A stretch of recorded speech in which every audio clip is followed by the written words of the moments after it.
Hello and welcome. You're viewing the Citizens Journalist podcast, Mesa County Compass, that brings you the news that you can use from a different point of view. I'm Ruth. I'm Lisa. And together we are Mesa County Compass. Our goal is to create an informed, current, active citizenry armed with the facts.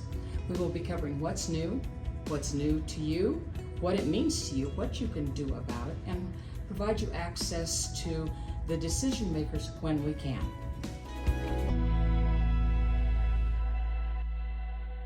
Welcome to Mesa County Compass. This afternoon we have Brad McCloud, who is with XCel Energy. He's actually the area manager and community relations for Western Colorado.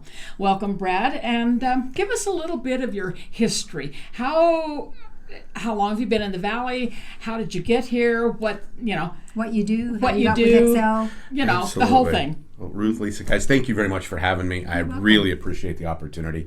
I've actually lived in the Valley since about 1993. I was born and raised in northeastern Colorado in a little town called Fort Morgan. I grew up with dryland wheat farmers, and I came all the way over to Mesa originally thinking I was playing baseball, and then realized I better be a student at Mesa State College. So I did that and got my degree here, and I was. I've been here ever since. I've raised two boys. I was married for quite a while. My wife passed away a few years ago, but we were very lucky to have great family and friends here, and we've stayed here ever since. I've got one son who's going to CMU right now, and my other is a sophomore at Grand Junction High School. And prior to coming to work at XCel, I actually spent the better part of a decade and a half or so working in television and radio. I actually worked for Dick Maynard way back in the day when he actually owned KEKB. That's where that's where the name comes from. So I had started out in that world. I knew I should never be a DJ because I didn't like eating ramen noodles all of the time, and they had to constantly be moving, and really and truly having roots and family and staying in Colorado was extremely important to me. After that, I went and worked for a public affairs company and did public relations and public affairs for about the better part of a decade. We did campaigns. We worked with everything from Fortune 100 companies to mom and pops, in everything from agricultural to energy and all across the board. In fact, XCel Energy was one of the customers and clients that I worked with as a consultant, and they gave me this really great opportunity. When this job came open, they said, how would you like to have one client instead of 12? I thought that sounded fantastic. And that's how I ended up coming to work at XCel Energy, and I've really been blessed. We have such a great group of individuals who are based here in Western Colorado, and especially at the service center here in Mesa County. I consider myself very lucky to get to work with XCel, the top utility company here in the state of Colorado, doing our best to take care of our customers and give them affordable and reliable energy on a regular basis. So thanks for having me. This will be fun to talk about. Absolutely. Yeah. So it'll be tough because we've got a lot of people that are really concerned about smart meters. But first, let's start out with, where is our energy currently generated for Western Slope? I don't know if it's important for the whole state of Colorado, but for the Western Slope, where does our energy come from? The majority of our current makeup of our energy comes because it's all put onto the transmission grid, so it'll come from different places. But we've currently got the Hayden power stations up in Hayden, Colorado, about 480 megawatts that comes out of there. And how do they generate? That's coal-fired power generation. We've got a coal-fired power generation plant at Comanche. We've got a couple of hydroelectric, very small with Shoshone here in the Glenwood Canyon area, and Cabin Creek up by Georgetown. Pawnee, where I'm from, Fort Morgan, Pawnee Power Plant is currently a coal-fired generation plant. It will convert to a natural gas peaker plant when we have to go through the generation changes. And we've got a couple of other power plants throughout the state, but those are the major ones right now. We have some large wind farms out on the eastern plains that are continuing to grow and develop. I'm sure you're aware of the Clean Energy Plan in the state of Colorado. we are mandated, we will have all the coal-fired power plants closed by 2029 currently. That is the directive, and that is the direction we need to go. So we are changing assets and putting them into wind. We have some solar. And we're looking at actually a lot of other exciting technologies as well along the board. Give us a little bit of exciting technologies. Because certainly. Wind and solar are not reliable necessarily. And I'm going to sneak in here and say, is nuclear any part of that? So, with that being said, and that's actually a lot of fun. So one of the things and one of the reasons I was excited to take the job at XCel Energy when I did, is that Hayden is in my area.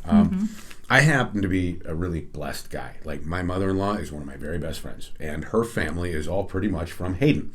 So I took this on very personally. I've got a lot of friends and family up in that area, and those power plants up there are extremely important to the jobs, the economy, and the lifestyle. It's the quality of life. They are. I've got family in that area as well. So you know exactly how beautiful it is up there, and how important it is for people. I mean, we've got people that come and they get their degree at Colorado School of Mines. They get these great engineering degrees, and then they come back so that they can work there, they can live there, they can raise their families there. It's extremely important to them.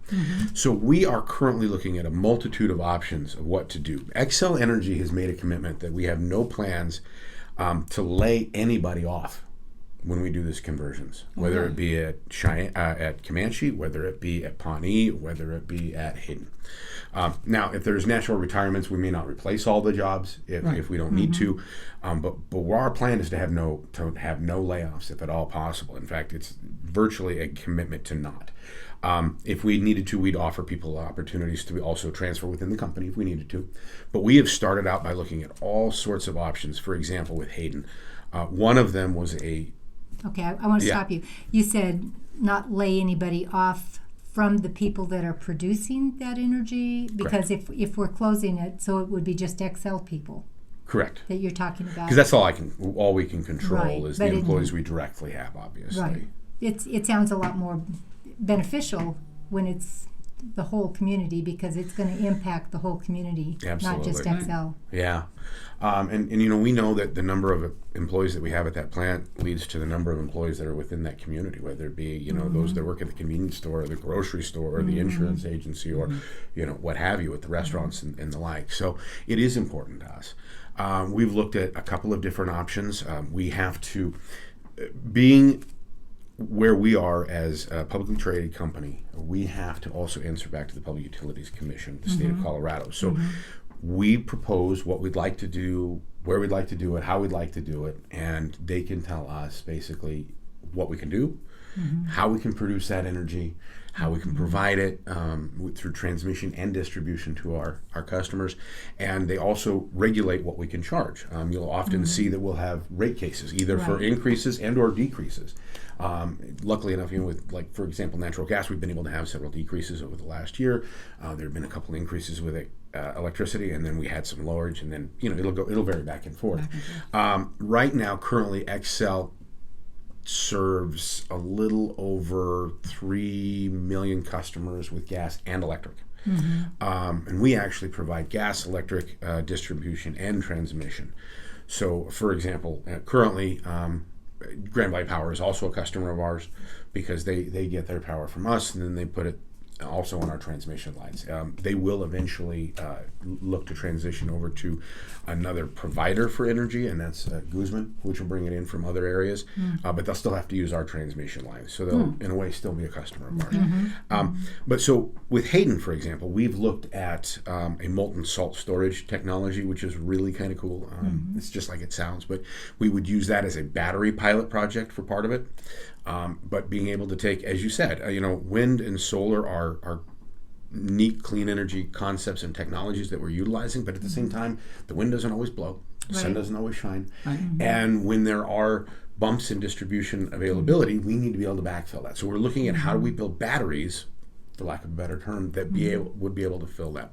So that's one of the technologies. We've run into some cost factors there that both the PUC and we were concerned with. There's some iron air, which is very similar, or I may not get it totally right, but basically bricks heating situations the same way. So the energy comes in off the grid, off the renewables when it's available in surplus. We take it in and heat it. For lack of a better term, you basically have coils. They come back out, and we use that then to power the turbines to put the electricity back out in the grid when we need it. Okay. We have a proposal currently in front, and I'm excited about this one. It's a little different, but for a biofuels plant up in Hayden. We're all concerned about wildfire right now in the state of Colorado. Wildfire is a big deal, and we know, even from, especially from an environmental side, if you have a wildfire, it causes massive problems, right? Like, nobody's going to deny that wildfire has a massive influence on our environment and everything else. I remember several years ago when we were waking up in the morning here in the Grand Valley, and we were sweeping ash off our porch as if it were snow, right? So we want to be able to help with that. So what we looked at with this biofuels plant is you would actually take beetle kill, downed wood, and also even be able to use surplus from construction sites and things like that, and turn that into a biofuel that we would use in the plant instead, being able to do forest management that way, clean up where that's, so it's also not down and decaying and letting off VOCs into the air while it's decaying on the forest floor. And then we'd use that to power as well. So that's another proposal that's up in front of the PUC right now that we're going to hopefully have considered soon. And that's kind of some exciting technology. Obviously, other areas we're looking at possibly some geothermal. There's always the question of nuclear. There's not an active proposal, I will tell you, on the table right now for it, but small modular reactors are pretty amazing. From what the technology they're proposing is you can actually bring them in on a train. They don't take up a lot of space. Especially on a campus, like for example in Hayden, if they were to have something like that there. And currently, and I'm not an expert, please understand I'm not an expert on all of the technologies. That's why they have people a lot smarter than I am in the room, and I appreciate them for that.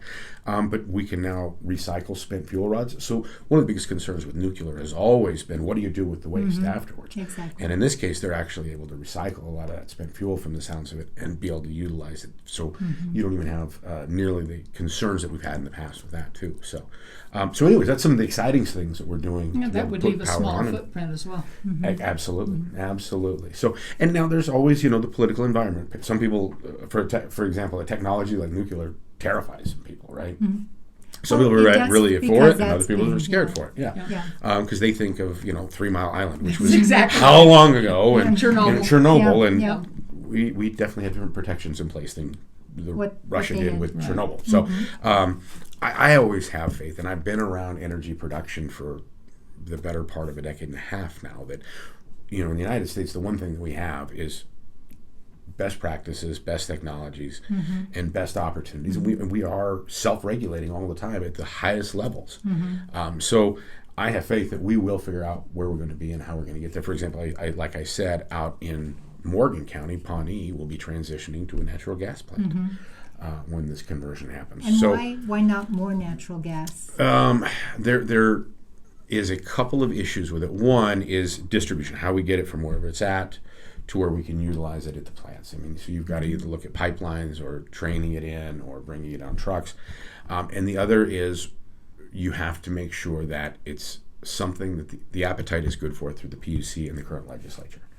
And right now there is a push to be less gas dependent and finding ways to produce electricity outside of that. And obviously we work within those realms, right? We need to, as XCel, be conscious of what consumers are asking for, what the legislature is asking for, what the PUC is looking for. And so we try to balance that as best we can and still be able to provide a reliable, dependable product for our customers.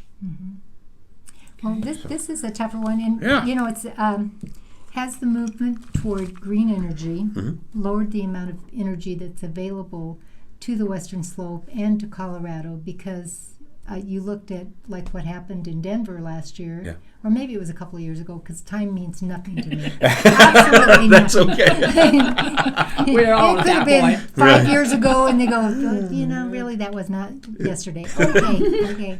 Right. So is that impacting us? This move to green energy giving us less energy available, or is it because the demand's higher? Or so currently there is not a demand issue in the state of Colorado or in Western Colorado.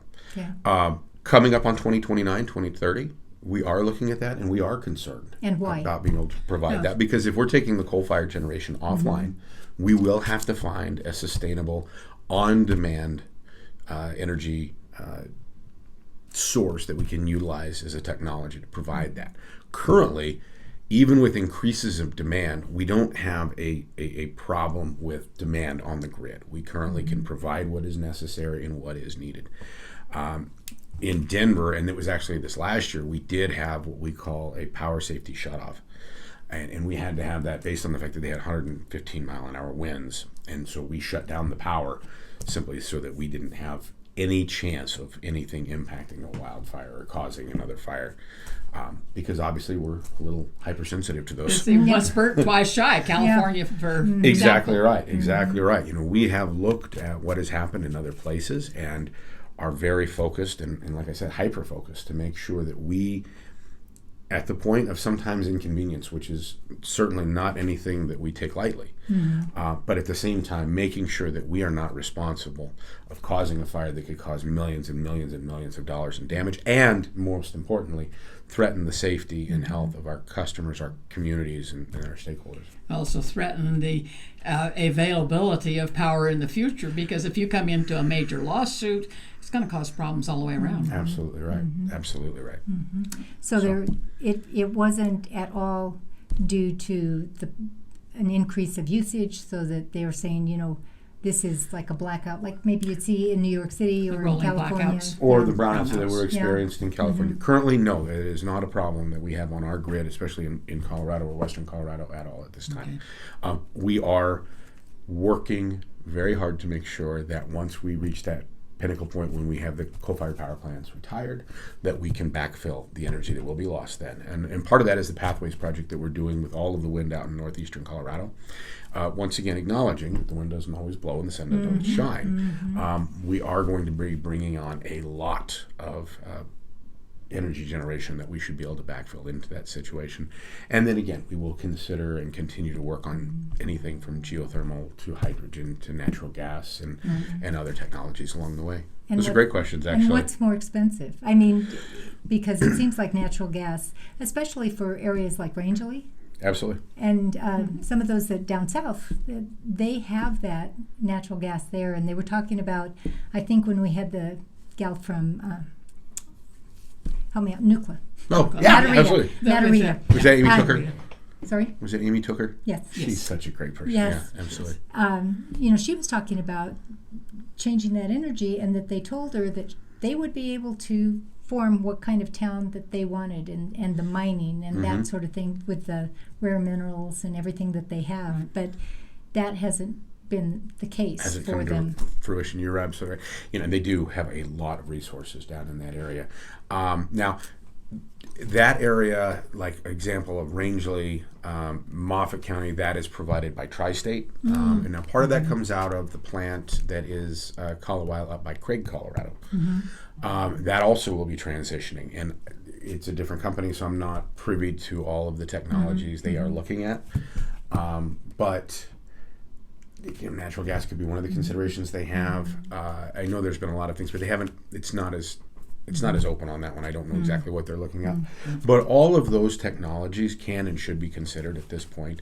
And to your point also on cost, it is one of the things as XCel, when we go forward with an idea of what we're going to do technology-wise, Right. we have to present that in front of the Public Utilities Commission. That at the same time is the opportunity for customers and other stakeholders to weigh in and look at what those costs will be. Obviously, we are trying to provide it, and I mean this in all sincerity, finding the most affordable way of providing that as possible. Any transition that we're forced to make over time to a new technology does have added cost to it. The long game is where there potentially and hopefully is savings if there's cost up front in new technology development.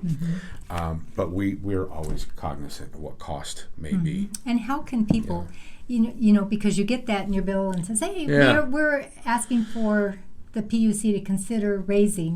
Sure. How do they know, how can we get people to be informed so they know, well, this is what this cost is going to be for, this is what the demands of the PUC is, so they may have to do that, and how can we have a say and say, well, maybe you don't need to make that change right now, PUC. Maybe you can hold out for a little bit, continue on this but keep incrementally working on towards those goals.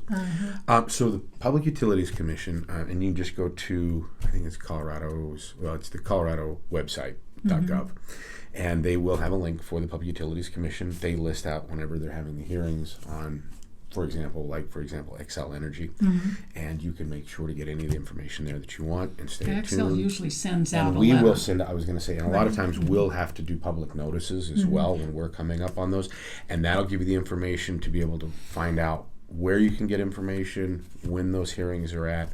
A lot of times we'll be doing public meetings and town halls and things like that. For example, the Grand Junction Chamber of Commerce just got done doing their annual energy symposium, right. Which, by the way, if you've not been to it, or anybody watching, again, they should go. $75, I think, keeps a lot of people from saying that Quite possible. we're gonna attend. Right. So, in addition to that, we presented there, but a lot of times we'll also have online. We'll present when we have town halls that are just open to public, and free to the public as well. As XCel, we try to get the information out and need to get the information out as much and as often as possible. And how do you get responses? I mean, it's Sure. fine to get the information out and say, here's what we're doing.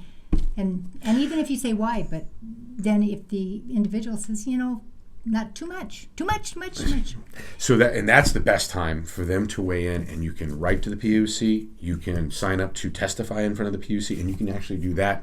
Thank goodness to some legislation that I thankfully actually got to work on before I came to work at XCel. But you can do that virtually now and supply testimony that way to the PUC.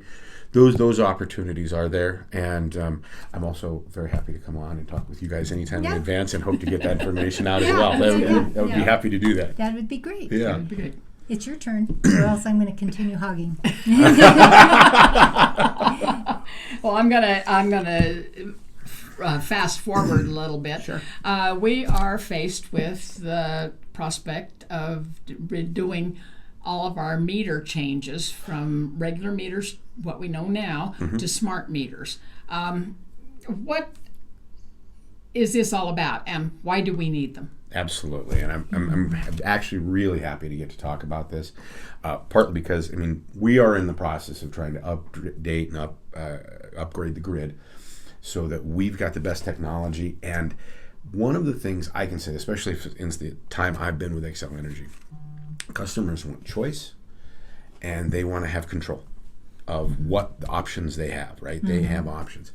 So the thing I can assure all of you and kind of get some more information about, this upgrade is happening now, and it will be happening over the course of the next year. We will change out all the electric. It's not currently happening on the gas side, but on the electric side, we're changing out those meters so that we can better recognize usage.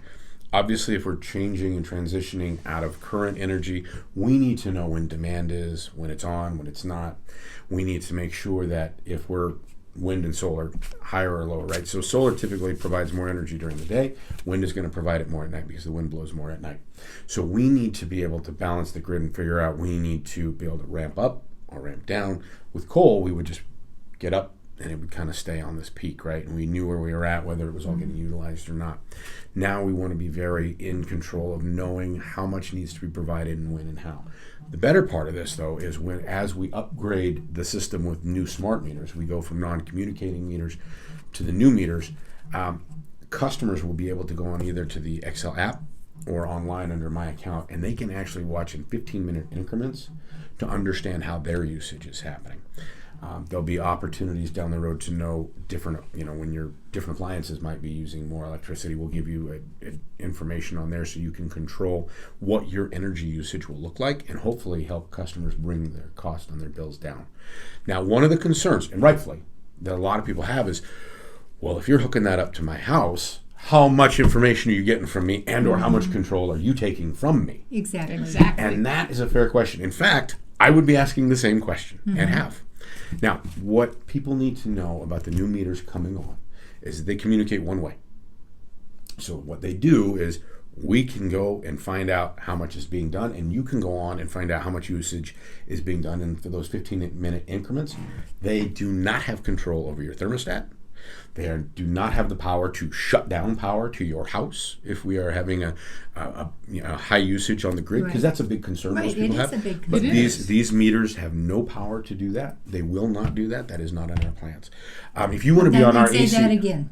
And that is not in our plans. At all, no. So where I'm transitioning is if you want to be on our AC rewards program, and there is one that you could sign up for, air conditioning, right? So on the Front Range, they've been doing this for several years, and there's a few people in this market even that are on it. But if you wanted to do that, you can get a meter that would communicate with your thermostat by your choice, and you get certain rewards. So when it's on higher days and it's hotter, if it would control to say, okay, instead of being at 72 degrees, your AC would now go to 78 degrees, right? But that's what you sign up for. You agree to it. You'd have to opt in to that program. Okay. The meters we're putting on communicate one way. Now, there's another opportunity here too. If you want a non-communicating meter as they're upgrading the grid, you can opt out of the smart meter and get a non-communicating meter. Now, there is a fee on a monthly basis that goes to that, because we have to send out a meter reader that has to walk up to the door and check that meter. But you have the opportunity to still do that, and that is certainly your opportunity if you choose that as well. But what I can tell you is the biggest difference is that you won't have as much control of knowing how it works. You only get the monthly, and you can see how much energy I've used over the month, but you can't look at it and say, between 3 and 7 is when I'm using the most, or maybe I'm using the most of my energy coming in, and it comes in because I don't know, I do my dishwasher, and I start my load of laundry first thing in the morning at 6 a.m. So my usage is heavier in the morning, and in the evening I just come home and barely have the AC on, and I don't eat a lot of dinner, or maybe your usage may be different. So with the new meter, you would be able to tell what usage you have. But there's no other communication way there. And I think you know when you use them. I mean, you certainly should, right? You should. You really should. I'm using these things. They use electricity, so I'm thinking as an ex-realtor.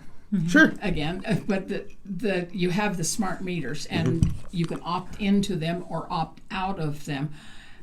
Rumor has it, and this is again a rumor, that when you go to sell your home, if you have not upgraded to a smart meter, that you will be forced to do that. Currently, if you were to opt out and it transitions to a new customer, yes, there will be a smart meter put on and replaced. There's never a direct cost to you, whether it's the non-communicating or the one-way communicating smart meter. But there isn't any requirement that you as a home seller would have to put this smart meter on before being sold? Not that I'm familiar with. I know there will be a transmission and the meter will be changed. Okay. Yeah. So that remains to be seen. Yeah, but there's no, as I'm aware, there is a opt-in to the time of use, which I'm sure we'll talk about a little bit later, and there's an opportunity to opt out on time of use. When there's a transition from one homeowner to the next, the meter will be changed out. Okay. Yeah. Okay, so go there where you just were. There's going to be an opt-in to time of use and an opt-out of time of use. Why is that important to the consumer? So for the consumer, as with most things, let's liken it to supply and demand, right? So when there's higher demand on the system, and we're trying to make sure that we can meet that demand, rate will go up as basically an incentive to try to curb usage so that we can manage and balance between the two. Okay. But as a consumer, and I would anticipate after the meters go in, after the new meters go in, that time of use will start transitioning in this market probably first or second quarter of next year, and you'll get plenty of advance notice, and you'll be able to opt in or opt out.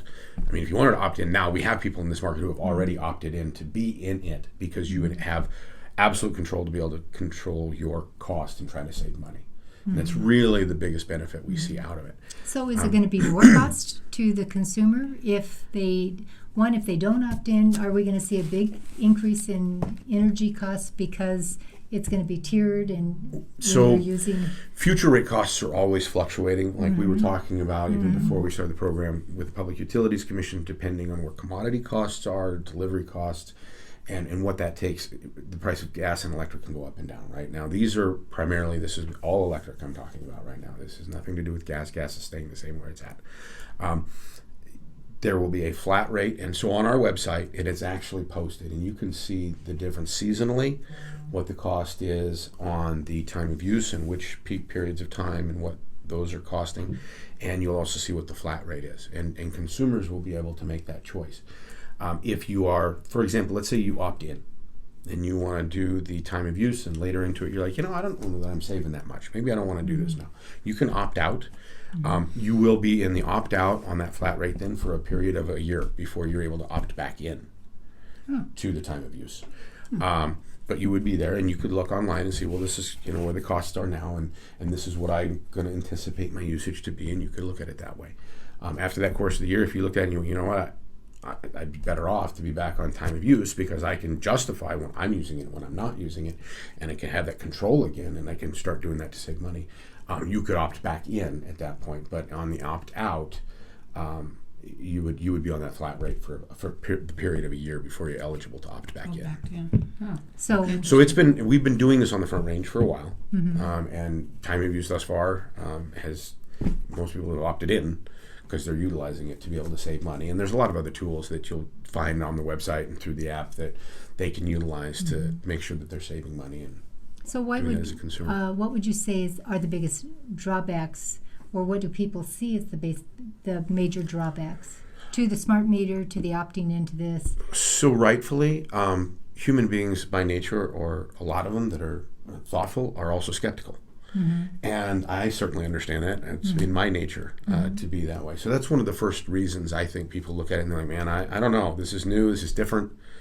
Kind of scary to me, something I'm not familiar with. And so opting out in the beginning of that, you can at least stay with the devil without stepping into something else. So that's where people feel comfortable and certainly understand that. And as the provider of their energy, that's one of the biggest reasons we give customers the opportunity to opt in or opt out. And it's their choice. Ours is we're trying to provide more choices for customers so they have better control of their usage and how they receive their bill and how they're charged for it. So I totally understand that question, though. It's human nature by far. And I find it very interesting. Some people that I know have smart meters, and they feel like their electrical bill has gone up because they have it.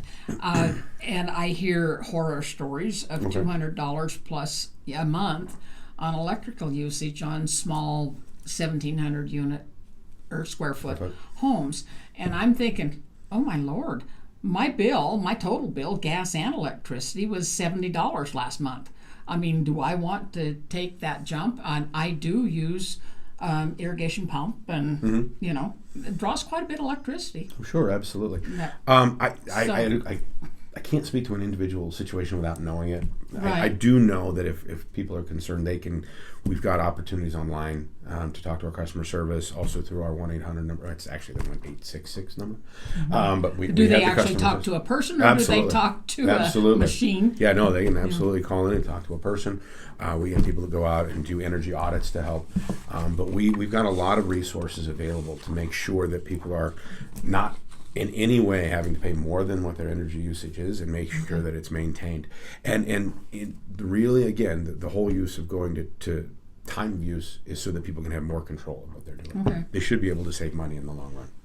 All right. Well, that was one of the concerns that I had heard. Yeah, and you've got to quell rumors before you get anything taken absolutely, care of. And I absolutely understand. And for anybody who's watching this program, you guys will have my contact info anyways, and I'm pretty easy to find. Yeah. But if they've got a concern, have them reach out to me, and I will help put them in contact with people they need to talk to to figure out what's going on there. Because that should be one of those things that we want to take care of all the time. Our customers are extremely important to us from that standpoint.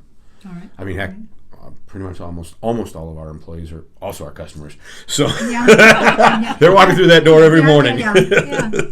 Because some of the things, and these are probably just rumors, and they were questions with, do you want an accurately, reasonably priced utility bill? It said utility customers have noticed huge increases in their bill. This is off the internet.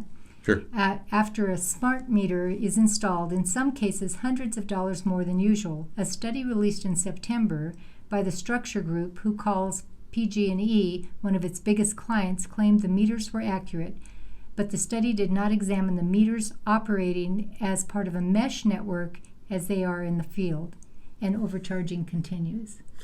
And again, that's a scenario I'm not familiar with. I'd have to look into it. And then PG&E is obviously a provider back east or west. Right, but primarily we wouldn't California, see that here. That should not be. That should not be how things occur here. And if somebody does feel like they have a problem, I would ask them to either reach out via the website, the app, or on R186 and start working through that Right. to If handle they that. Because notice that should not be what is occurring at Okay. all.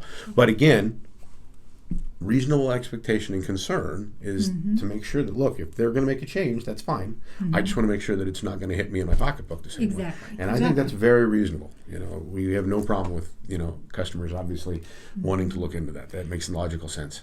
And then another one, they said, do you value civil liberties and a right to privacy? When a smart meter is installed, your utility has access to a treasure trove of information about you. When you wake up in the morning, when you go on vacation, what kinds of appliances you're using, and they will be able to sell this information to a series of corporations and the government. So we will not and do not sell that information. And technically, if we wanted to look at where usage is, it's not hard to look on a meter and find out when you're doing it anyways.